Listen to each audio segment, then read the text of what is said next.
morning and welcome to today's live on Equa Television International. I hope you're having a beautiful day this morning.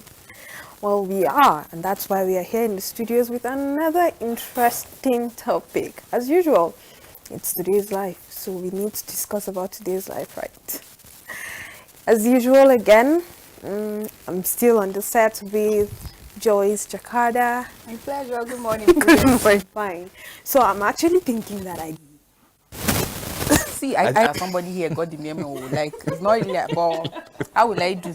Like, it just happened. There was no memo. There was no memo. If there was memo, the memo will be channeled to you.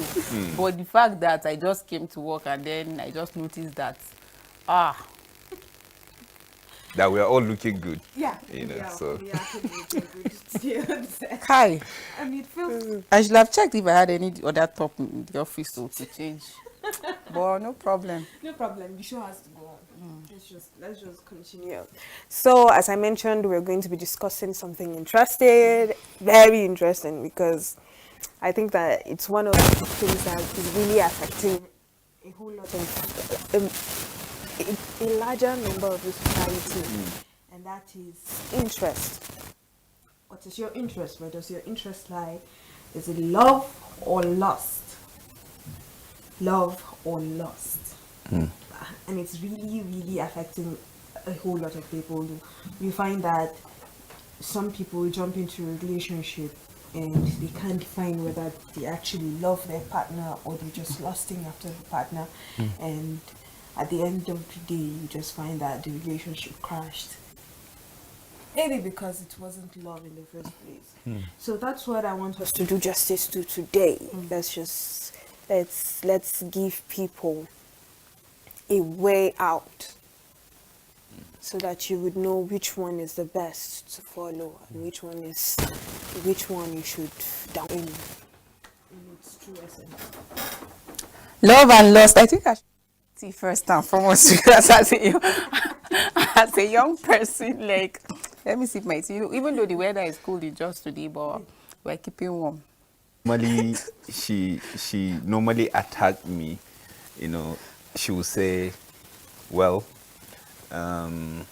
this is not for, particularly maybe let's say this present generation. I think she's in a better position. I will have returned the match, but no problem, so that the show can go on. Let's talk about love and lust. Like, honestly, in our generation today, this is like a menace, is a problem. And that this other guy is here, is telling me this and that. Where is my interest? And then this person, what's his interest? Is it actually love or lust? Like, you hear all manner of things when they ask, what is your point of attraction? Must be a fine girl, she must be tall, she must be this, she must be that. And you, for a guy, for a lady, we want the marriage to be beautiful, want the relationship to be so exciting and all of that. But these things that we're listing, is it lust that is pushing us to it, or is it really that feeling of compassion, like love? Talk about love is a strong feeling of respect, you being compassionate, you caring for the other person. Action, and it can be characterized by you're wanting to have sex with the person. It could be maybe you this person, and so the only thing that is in your mind is of the person. Your affection is, you just think of getting that with person. There are people that will just look at somebody and, I like this guy, I like him, I like that. And the only thing with a lady, even ladies too think of the possibility of having sex with a guy born out of their lust for that person. So what is your point of attraction? What is your point of interest? Is it because of how cute the guy is, how cute the lady is? Is it because of the hips? Is it because of the what do they all this mancho like person? Like, what is your point of interest? Like, I think before the end of the show, people should be able to, this lady that I'm actually liking, this guy I'm liking, what is the point of interest? Hear about this person, I want his growth, I want his well-being, I want a better future with this person, I want to build together with this person, I want to see this person grow, be happy. like feel respected, feel protected. That's love. So before the end of the show, I'm so with this great team here, I know that people with emotional attachment you have for somebody, and is characterized by compassion, affection you have, and is born out of your desire to just have the person at all costs. And basically that's the difference between love and lust.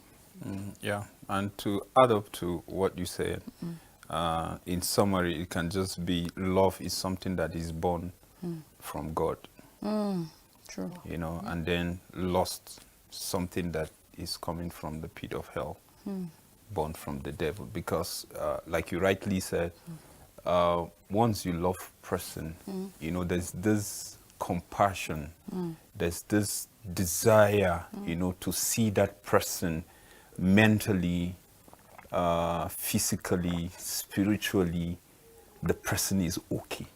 Like you always think positive. And you know anything that is positive comes from God. Anything that is negative comes from the devil. So you can attach lust, you know, to be feelings when someone achieve that particular thing that he wants for a short time. And then love is everlasting. You know. And just to add again, lust is driven by hormonal desire for sexual gratification. So it's just that's the aim of it. I actually came across this definition. I like the way they put it. It's like lust is an intense or unrestricted restraint. Sorry, let me take that again. Is an lost in the context of sex. They're taking it like this. Yeah, that's all. That's the only thing you're thinking of at that moment.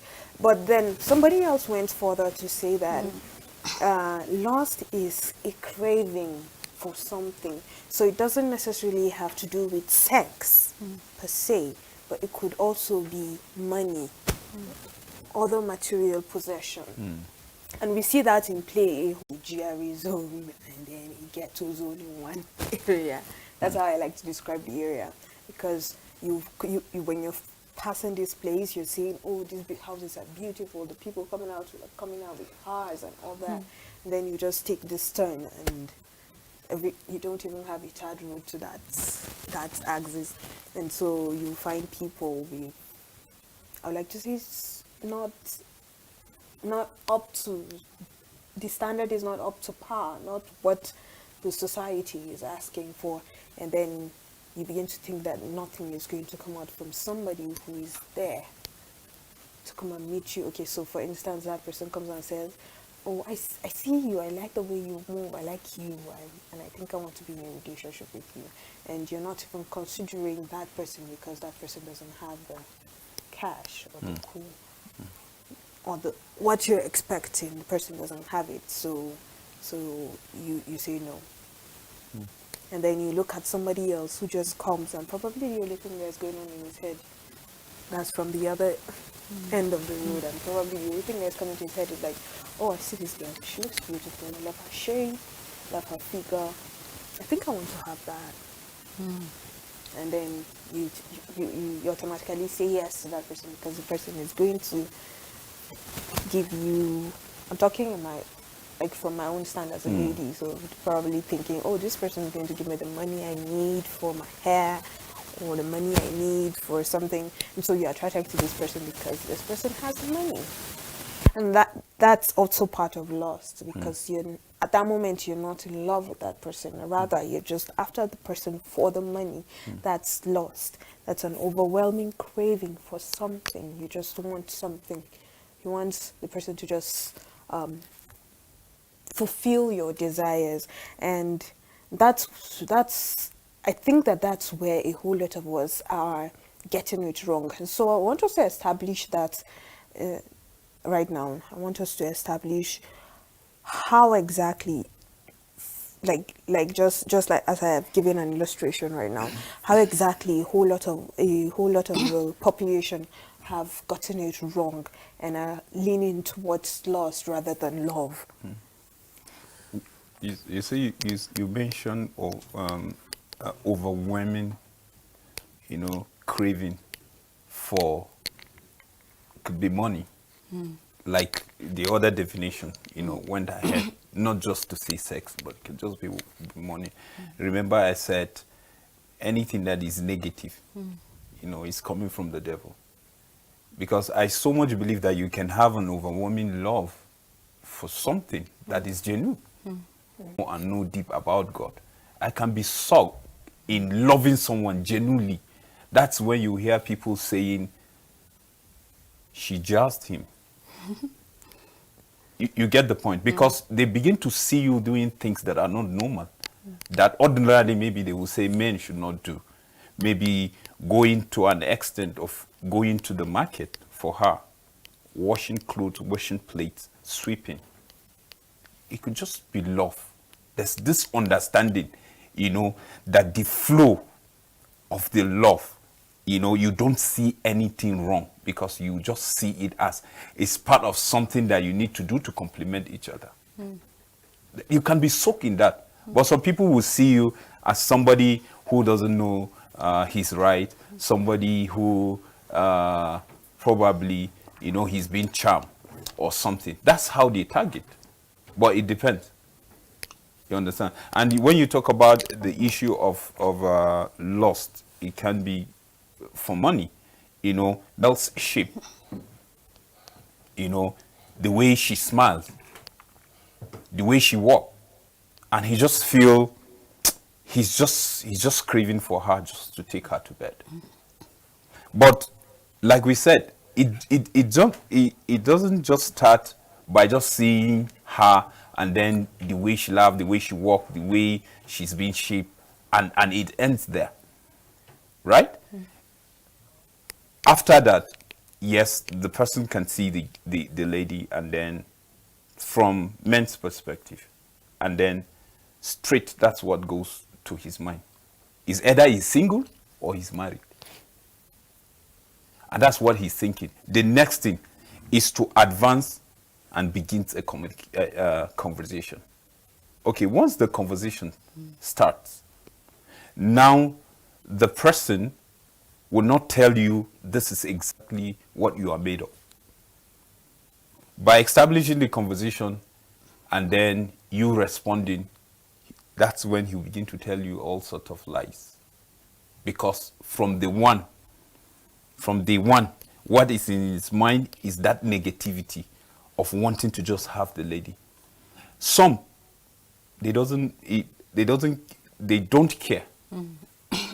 Whether you to take them 1 year, 2 years, as long as that's the project, because some tag it as a project. Once they tag it as a project, whether it will take them 1 year, 6 months, 3 months, 4 years, they will maintain until they achieve that. Some, it doesn't come once, but some, once they engage you and then they find out that you are not made of anything, and they can just play with your psyche and just get you in 1 day, they are good. The next time, all the sweet words that you hear, you won't hear. All the calls, it will drop.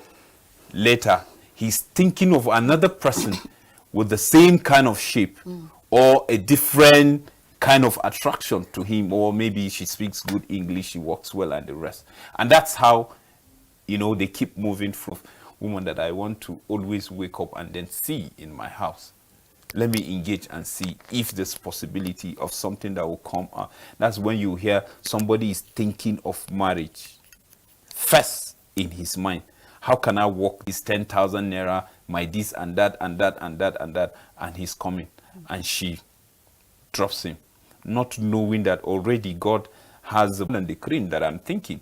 In her mind, even without establishing the conversation, she's thinking, give the person an idea of exactly who you are. Then, God help you, the guy is coming with negativity.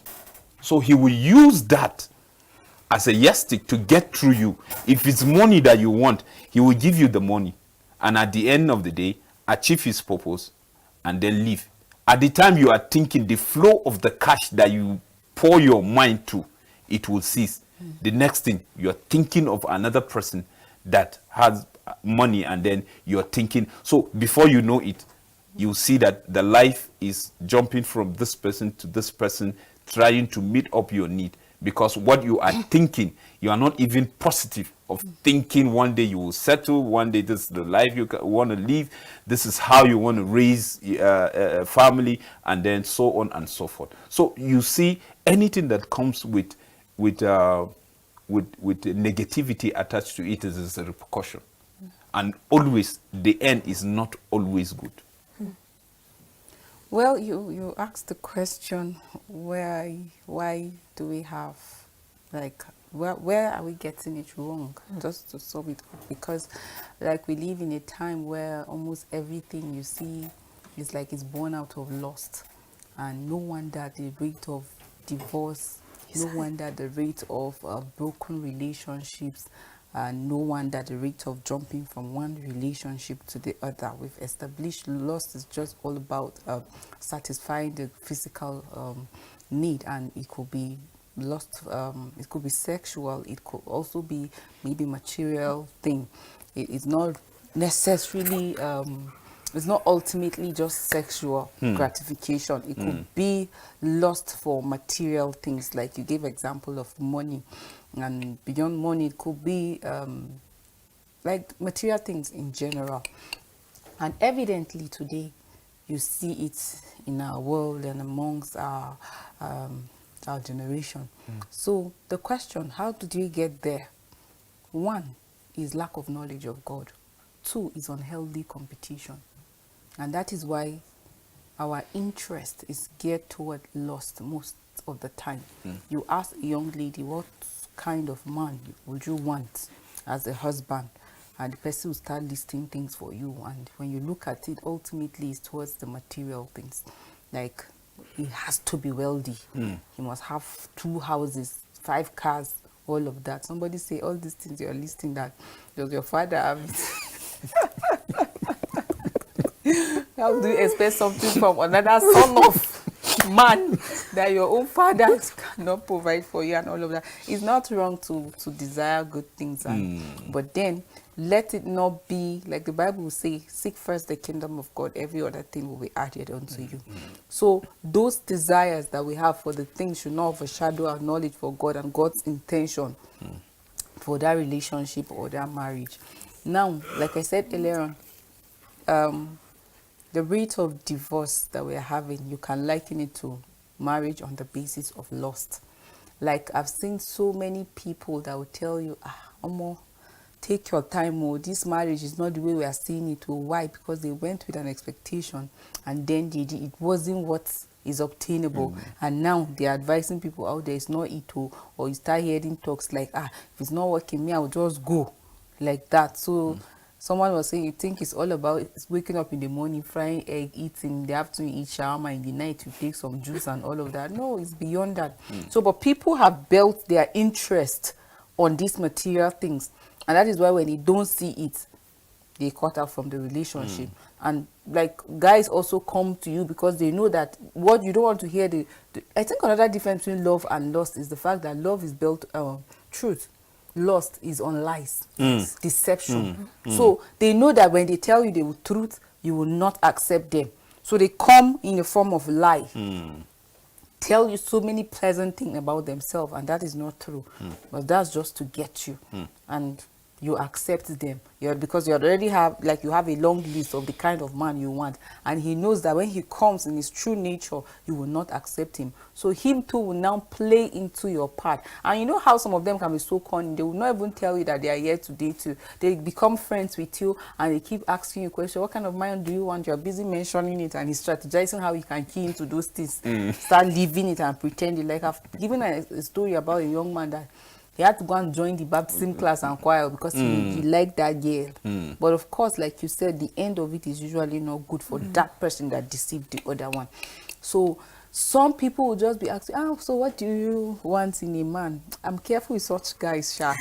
Like, they will now ask you finish saying, and then they'll be like, they will start playing that role in your life.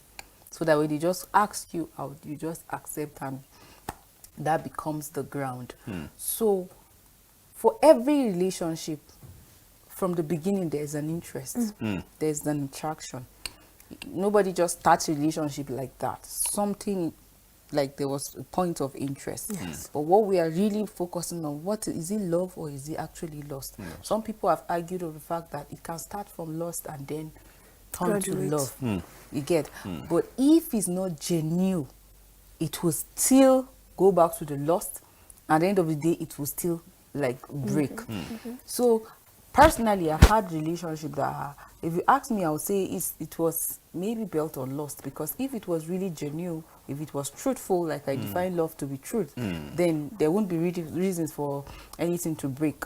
But because like the relationship was built on lies just to meet up with your standard, or just to keep you keep lying, but sooner or later, like I always say, the truth will still find its way out. And when the truth came out, like I couldn't stay and I had to just take my hands off it, because the foundation was being laid on Christ. And that's why I said one of the reasons why we have a lot of broken relationships, or relationships that are not working well, is because it was built, the interest was lost.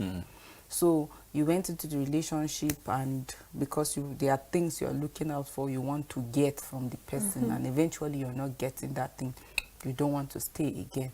So it is important that we have the knowledge of God, and what is God's design for marriage, for relationship. How does he want the foundation to be laid, and how does he want that building to be? When you have the knowledge of God, it's going to help you to pull through out. Even when challenges come your way, you know that, oh, it is God's ideal plan for you and all of that. But when you don't have the knowledge of God, that's when you begin to lie.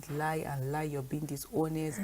You don't care about the person's growth or anything. You're not even vulnerable with your emotions. You don't have respect for the person, and all you care about is satisfying your physical, intimate desires. That's just what you care about. And when you see people like that, that their interest is born out of lust, like they don't care about you. You're in a relationship with the person, but he doesn't care about your growth. He doesn't care about your well-being. All the person want, like, he's so happy. Now for a lady, the guy will be so happy when he's wanting something from you. Maybe he wants to sleep with you. It is at that point that he's been all nice, hold your bag, do this for you, how are you, have you eaten, and all of that. Once he gets that, you become a trash. You are the one that will call him, you did not check on me today, oh. You say, I'm busy. You will call his missed call. Now he's the one returning calls. Someone has to wake you up 6 a.m. to say let's pray and all of that. Now he's only returning calls, or you always give you excuse because he has gotten what he wants. So what else? But if that relationship is born out of truth, or like the person has the knowledge of God, he's after your growth, wants to meet you, wants to meet your family, wants to see you grow physically, spiritually. The person cares about you, watch over you and all of that. And we must learn to differentiate it. That's the truth. We are not living, we are called to be the light of the world. So the world should not set the pattern for us. Yes, but we should set it for the world. When people are saying, no, he must have car, he must have house, that should not be your own basis. As important as is, something should top your list first. How knowledgeable is he about God? And then the word of God. Does he have reverence and fear for God? Now, before you can go on with your list, that makes it easy when challenges come. Like you refer to the Bible. What's the Bible saying in that situation? But if he doesn't have the knowledge of God, she doesn't have the knowledge of God, when something happens, that's when he starts seeing insults, fights, and all of that. But the word of God is there to always guide us. So we missed it. We got it wrong. Yes. Unhealthy competition, lack of knowledge of God. Because your friend is married to a commissioner or a state governor's son, you too want it. So any guy that comes to you of big portfolio, or the person should have money, that's the only thing that interests you. So, but if there's no unhealthy competition, you just know that that's God designed for me. Pray about it and he reveals to you if it is that person or it's not that person. Yes, Joyce, you mentioned the issue of point of interest, point of attraction. So basically, the truth is, if you want to get into a romantic relationship, the first thing that is am I attracted to this person? So you see this person and you have this form of attraction. Earlier on, Mr. Sulu, that attracts you to the person at first. But I think where it spins off and becomes lost It's the fact that you're considering yourself and not the person. So I want to make this short and simple. Lust is basically selfish. It's all about me. I'm self-centered. It's I want this, so I have to get it. I want her, I want to get it. I want him, I have to get him. I want It's his all about money, him. I must have it. Have it. Yeah, so you're talking about you, me. There's no other pronoun. Or And And everything you want, Prudence, is contrary to God's will. Yes, mostly, Lost. mostly. In fact, always. And then when it comes to love, you probably be thinking, okay, so I'm attracted to this person, but would she like me? If I come into her life, or if I come into his life, will he would good things come to that person? Would the person find peace and joy and all that? You're considering the person in every step you're making. So if I'm doing this, will this person be happy about it? If I'm doing this, would she applaud it, or will he applaud it? We are not considering that. We're always considering me, that's when it is lost. But when you're considering that, that's when it is love. You care about the person. You consider the person.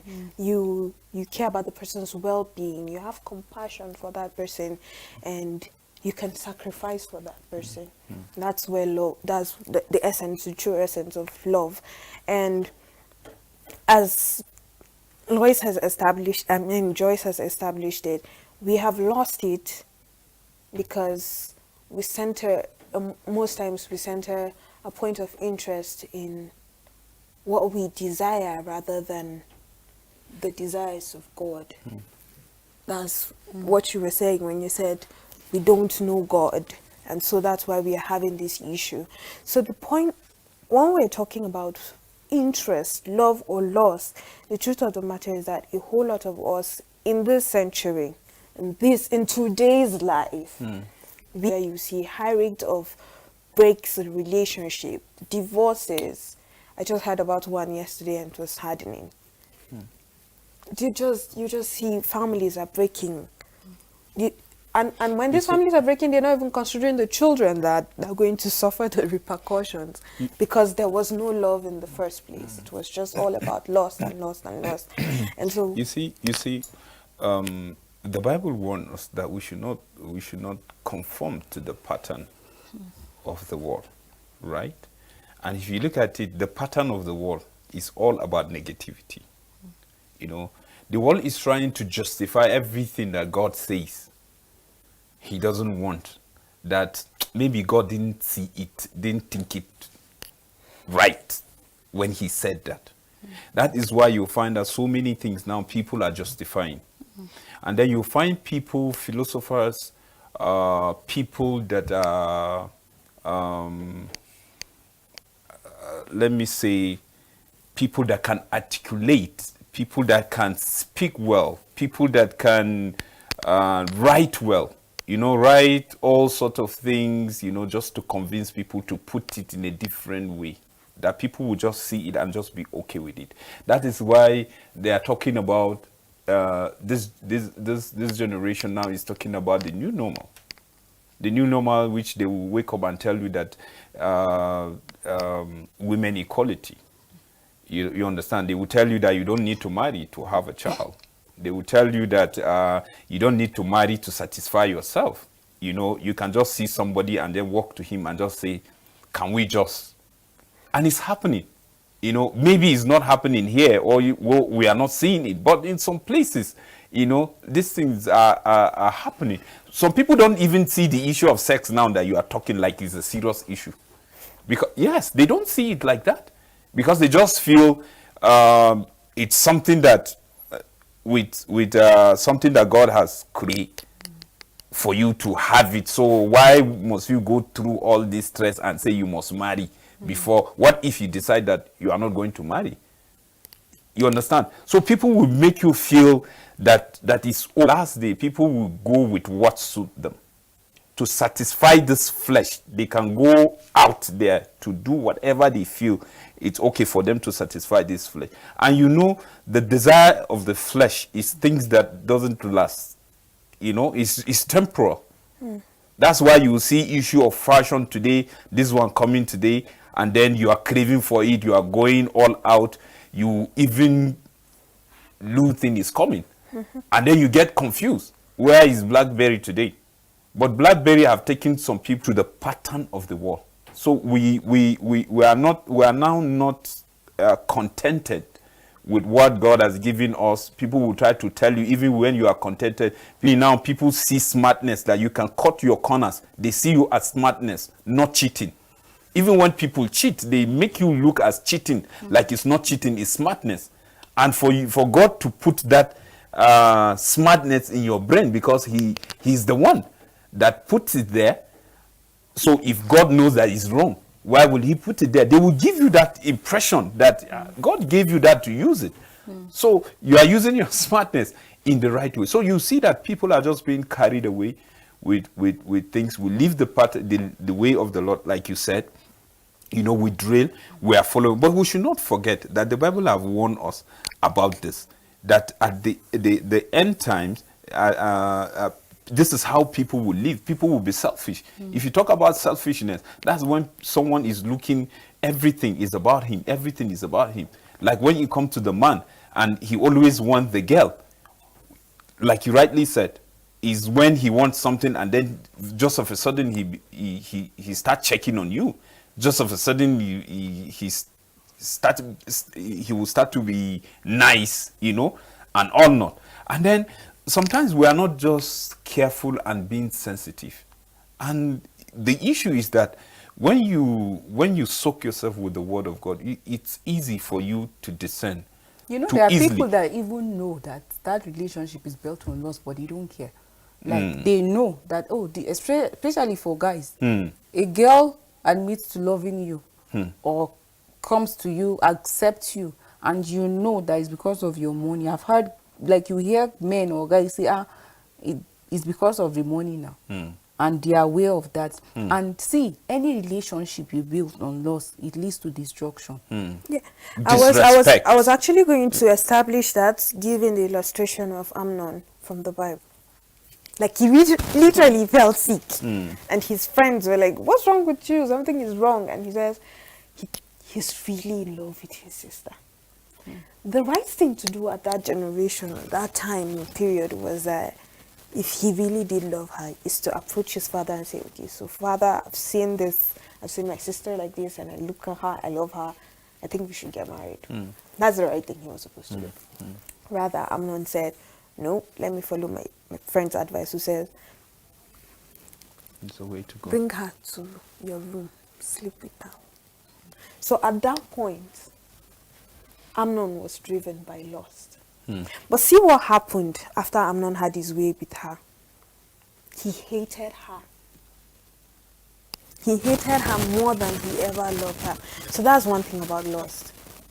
The moment that person has gotten what he wants from you, it reaches an extent that the person doesn't like you anymore. He doesn't even want to see you. She doesn't want to see you. He doesn't want to see you. Like, I've gotten what I need from this person. This person is no longer a person. It's like garbage. Get out of my front. Don't. And that's how Amnon treated Tamar at that In the moment. first place, you said he should have asked the father, like, approved the father. I don't That's understand. if it was love. He should marry his sister. There was, insane. in their side, it was permitted by then. Well, My point is that at that point, it was agreeable. It's not, they were not born of the same mother, just they had the same father. So at that point, it was agreeable. They could have gotten married. But my point is not about the marriage and all that. My point is just that, yes, the lost, and then how it ended up. And that's why we find that in our generation today, you will hear a person who is a man or a woman who is unfaithful, rather a man, let me use that, who is unfaithful and being caught, or like somebody's asking, "Why are you doing this to this woman?" And he's like, "When I married her, she was this beautiful and blah, blah, blah. But after she's given birth, she doesn't look attractive anymore." honestly, basing your interests on lust is is really destructive and it's quite unfortunate. Like, I've heard a young lady recently said, okay, she wanted to get married to a married man, Christian girl, and so church girl. So this married man came, he has been friendly to her, and then eventually told her he wanted to marry her. I'm going to give you a job in Abuja. I'm going to employ your siblings, like that. I'll move you from your location to this. And when she was sharing, of course, her friends will not accept that. When she was sharing with her friends, and her friends say, hey, you want to marry a married man? I said, yes, he told me that he's not with the wife again now and all of that. Like, why would you even think of marrying somebody's husband? And she said, Inefa is the money, somebody that promised is going to employ, give job to my family members, is going to move me from this, that, is going to get a place that, if not for the money, she will not accept now and all of that. What sort of risk is, like, the risk is greater than the reward. You know what I'm saying? That, eventually you accept to sinfully marry him, and then whatever source of income he has just goes down. Like, even if you're thinking Kudine is the money, what happens when that source of income just goes? Like, do we think, no wonder the rate of divorce. Like, when you go to the court and you see every day the file in of divorce, you wonder, why did you get married in the first place? So people, you just want to gather people to come and eat and then go. Like, one pastor was sharing about a couple, like, the groom called him after, like, barely a year after their marriage, and he was like, I would like us to meet on so it's a serious matter. And unknown to him, he called all the elders, he summoned all of them.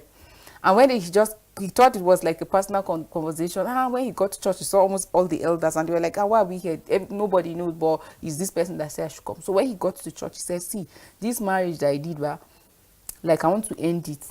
You people were all witness of this marriage, but right now I'm not getting what I actually signed in for. I want to end it. And he told him, can you go and gather all the people that you brought for that wedding, and that way we can just end. He said, but it's not possible now.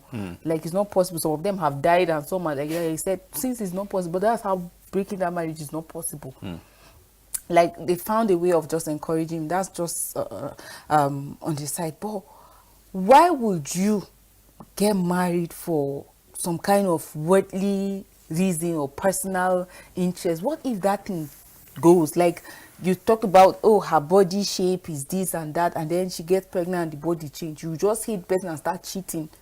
Like, we don't think about that. You marry her because she's from a rich home, and then the money is nowhere to be found. Like, what happens?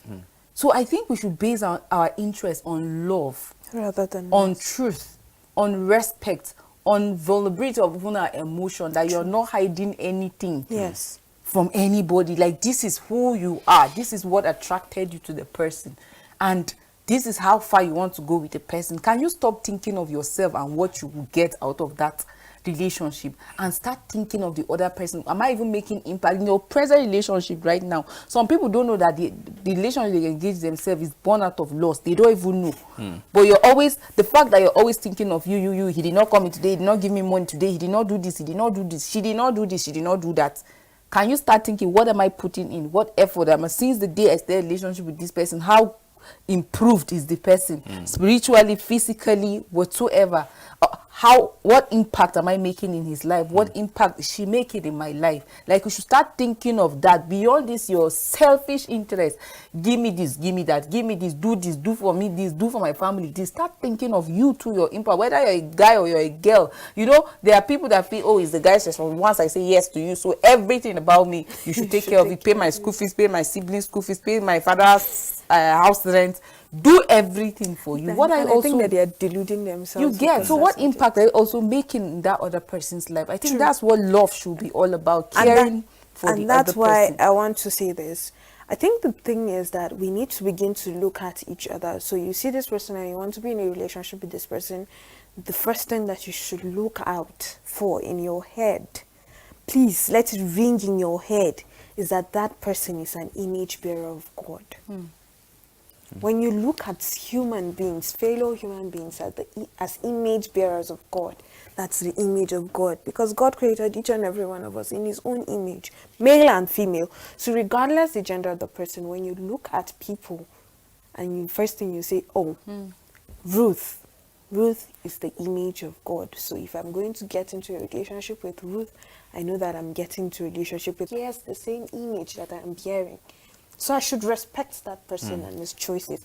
Then you're going to love that person. Because love only stems from a person who bears the image of God. What is the image of God? God is love. So we need to focus on that more than anything. We put our interest and we base our interest around that, then we will be able to really deal with lust, as destructive as it is in our generation now. Little wonder Job had this to say when he said, I made a covenant with my eyes not to look at a woman, a young lady, lustfully before God and before man. And that's what each and every one of us need to understand before we get into any form of relationship, especially if you're planning on getting married to that person. We need to consider that as well. Importantly, I think it is so important to the extent that God said, if your right eye causes you to sin, you should pluck it out. It's that important. So we should look at those things, and then look at the first thing that should come to your mind when you're looking at somebody. Okay, yes, we have flesh, so you probably see the person first and then think, oh, this person is attractive. But please, the next thing that should come to your mind after the attractive that you are seeing, remember that that person is the image of God. And you know, Prudence, lust isn't inevitable. God has given us the power over our thoughts, our feelings, and even our actions. Some people will tell you, they'll give excuse like, I can't help it. Like, I can't help it. But I've also had people that will say, I own the body and I can control it. That's the power God has given to you. I think that the person who says, I can't help it, is because that person hasn't mastered the flesh. So, like I said, it's inevitable, but you have the power to control your feelings, your thoughts, and then your action. The antidote to lust is love, the love of Christ. Know God, know what He desires of you. You know, I've always talked about the fact that you should come to the realization of purpose. Why am I here on earth? What does God want me to do? When you know that it's going to be a safe place for you, you don't have to engage in anything like that is ungodly or anything that is based on lust, because you already know who you are, you know where you're headed. When things like that come your way that you know is even based on lust, you will not want to partake in it. So it is important that we overcome our feelings. We have control over our actions and even our thought. Lust stems from the thoughts that you have. That's how it starts. And you since it is your thought, God has given you the power over it. So learn to do away with that. And like I said, the antidote of lust is you knowing God, knowing His love. And when you know God, you know what His definition of love is, His intention for that relationship, for marriage. You're going to live in accordance to it. Like, we shouldn't base, like, enough of all these bad breaks, enough of all these divorce and all of that. We gather people, they leave their busy schedule, they come, and then at the end of the day, we're just breaking out because our expectations are not met. He doesn't have car, he actually borrowed the car, he doesn't have house, like all these kind of excuses. No, like, enough of it. Let our interest be based on pure love of God. That way, marriage is a beautiful thing. Like I'll always maintain, people will tell you, hey, this thing is not easy, you don't take your time. No, God's intention is good, and marriage is a beautiful thing. He intends that His image is going to be reflected in your home, that people will see and even come to the knowledge of Christ. I've seen couples who got it right, and men, they are blossoming. So let's get it right. Let's base our interest on love. And when the interest is on love, the love of God, then we'll see homes that are waxing great, homes that will be modeled to the world, homes that are going to build and win souls for God. And when we do that, even God will be glorified. You see, Matthew chapter 5, verse 28, talks about someone looking at a woman lustfully already. You have committed already. So you can see people now just use that as an excuse to say, okay, already I've lusted over her. So already let me just engage the body. Because yes, by thought, already I've sinned. I hear so many men saying that by thought already I've sinned, so let me engage the person and just round it up. You know, that's wrong. That's wrong. Like the Bible says, you know, he gives us the power to overcome every temptation that comes our way. Already we have that power, but you can only use the power if you know the word. Just like when Jesus, you know, had his 40 days and 40 nights fasting. That's when, you know, the temptation start rolling. And when the temptation came, you see how he handled them with the word of God. If you are not deeply rooted, you cannot quote the devil and say, okay, this is what the Bible says concerning this, you know, concerning me, about this thing that you are saying. So we have to dip ourselves, you know, into the word. And then again, it is very good to know that yes, a relationship can start. Because why are you even starting the relationship first? That's why we talk about interest. If you are ready, if you are not ready, don't go about it. If you are ready, it doesn't mean that you need to back up, sit down, reflect, and see whether it's a relationship that you want to continue. And some of the things, these are some of the things that you are to take note, are the things that we highlighted here. You know, it's all about self. When someone thinks about you, and then you know that after some time, that's when he called you and he's saying come over, and then after that is only 2 weeks, 1 month, and he's calling you again, and you know once you are there, it's the same thing that happened. There's no growth. You know, it's all about him. It's all about him. You should know. But sometimes you just feel, okay, we have done it once, and then you feel, well, maybe gradually the thing will take shape. And every day he called it the same thing, and you are in need. No, you should retrieve. You should retrieve. I think we should have that power and that confidence, you know, to notice things like that, and then to come back and ask certain questions, and then pull back from all this kind of unhealthy relationship. And if you are married, well, the Lord will help you. The Lord indeed is going to help. Yes, because the deceit, you know, some people will just cajole you into something that they know is not workable, and then before you know, you are in the middle of the sea. You understand? And then everything is not working, and you are in there. All right, so I think that the most important thing is that we should focus on the fact that, as I said earlier, that the person that you want to engage is an image of God, so you should respect that person. And that is why I'll leave you with this verse, because we have apparently come to the end of our show today. And the verse says, "Beloved, let us love one another, for love is from God, and whoever loves has been born of God and knows God. Anyone who does not love does not know God, because God is love." I want you to keep that. That verse is taken from 1 John chapter 4, verse 7 and 8. I do hope that you're going to consider that every time that you want to, or any time that you're in a relationship with somebody, or you have an interest towards something, do not be driven by lust, rather live by love. That's it on today's live this morning. Bye. Thank you for staying tuned.